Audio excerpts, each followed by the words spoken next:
President Obama, already entrenched in a war in Afghanistan, will now sit down with Iran in the highest level talks between the two nations in 30 years. This meeting, and his actions and decisions with respect to Afghanistan will be the president's biggest foreign policy tests of his young presidency. My next two guests are each former Marines who are each running for Congress in different states. They both consider themselves libertarians, and both are running as Republicans, but each has a different view of our foreign policy. Joining me first is Jesse Kelly, a veteran of the Iraq War. Jesse is running for Congress in the 8th District in Arizona. Jesse, welcome back to Freedom Watch.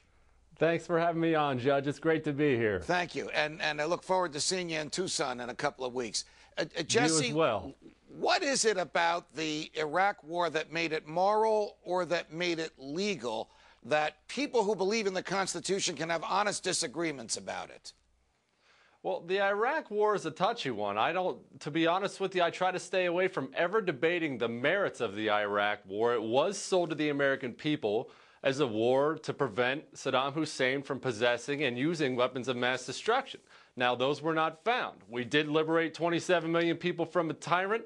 I won't go into the merits of the war. I refuse to do that in public because there are still men and women fighting over there and dying over there for that war. And I personally, when I was on the ground, did not appreciate politicians of any party undermining our mission while we were on the ground. Okay, you're an ex-Marine.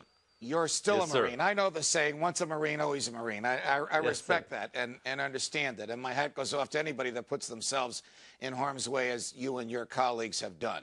Should American soldiers, airmen, and Marines be put in harm's way in Afghanistan? Stated differently, should the president accept the report of General McChrystal and introduce 40,000 more troops into Afghanistan, a country that no Western nation has ever liberated? Yes. Yes, they should, because actually I will address the merits of Afghanistan. We were attacked. 3,000 Americans, innocent men, women, died on September 11th by an enemy that made Afghanistan their home. That was the justification in going and attacking that enemy on their ground.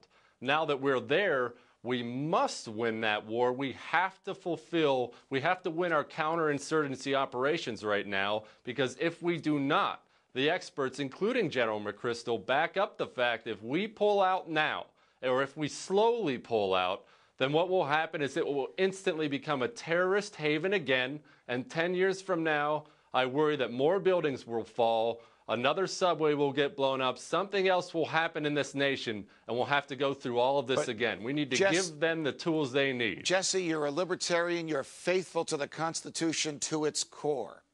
This is an undeclared war. This is a police action. Who are we fighting against? Haven't we already killed the people that killed Americans?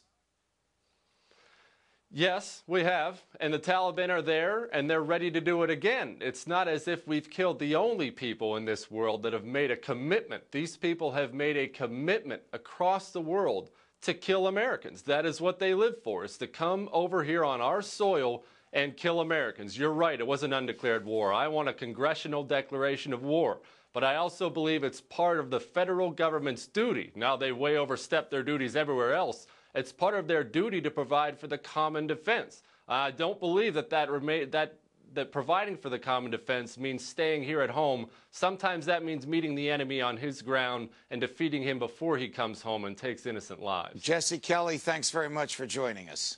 Thanks for having me on, Judge. Joining me now is Adam Kokesh, also a veteran of the Iraq War. Adam is running for the United States Congress, seeking to represent New Mexico's 3rd Congressional District. Adam, welcome back to Freedom Watch. Hey, thanks for having me on. Happy September 30th. Thank you. Same to you. Once a Marine, always a Marine. Should we be fighting in Afghanistan? Should the president accept General McChrystal's request for an additional 40,000 troops? Do we belong in an undeclared war in a foreign country? Absolutely not. And one of the reasons is that I believe this is because I believe in the Christian just war theory. And a lot of what we see in Afghanistan doesn't meet the criteria of that theory, does not qualify as a just war. You know, we've said that we had to respond after 9/11, and there was definitely a good reason to go in accordance with that theory in a way that was proportionate and was declared and had a discrete end and a specific enemy that we were going after. But since then, we've lost more American troops fighting in Iraq and Afghanistan than we did on 9/11. And if you say that America's safer, try telling that to the families of one of the troops that have died there. And, you know, I just heard Jesse say that he won't debate these wars when there's troops in harm's way. Well, when I see Americans dying in the field in a situation that's not making America any safer, I have to speak out and I have to debate these issues. And he says he's not willing to debate, but he's willing to support and even, you know, support an escalation and take that side of the debate in talking about Afghanistan. I think that's really sad. Was the Iraq war a just war? Was it just under the law? Not. Was it just morally? Absolutely not. Well, it was unjust under the law because it was not declared by a legitimate authority, which under the Constitution is the U.S. Congress. And it was sold to us specifically as a preemptive war, whereas Christian just war theory dictates that wars must only be fought in self-defense. Well, what is it about government that likes to fight wars? Why is it that in time of war, we give the government more of our treasure, and we give the government more of our freedom, and it keeps that treasure and keeps that freedom even when the war is over?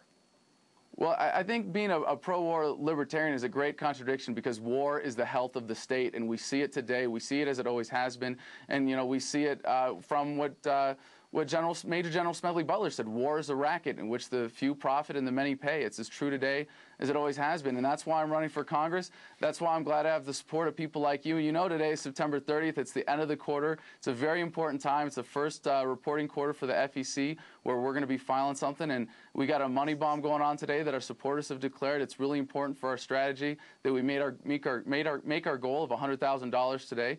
And I was just going to ask, can I count on you for your support today?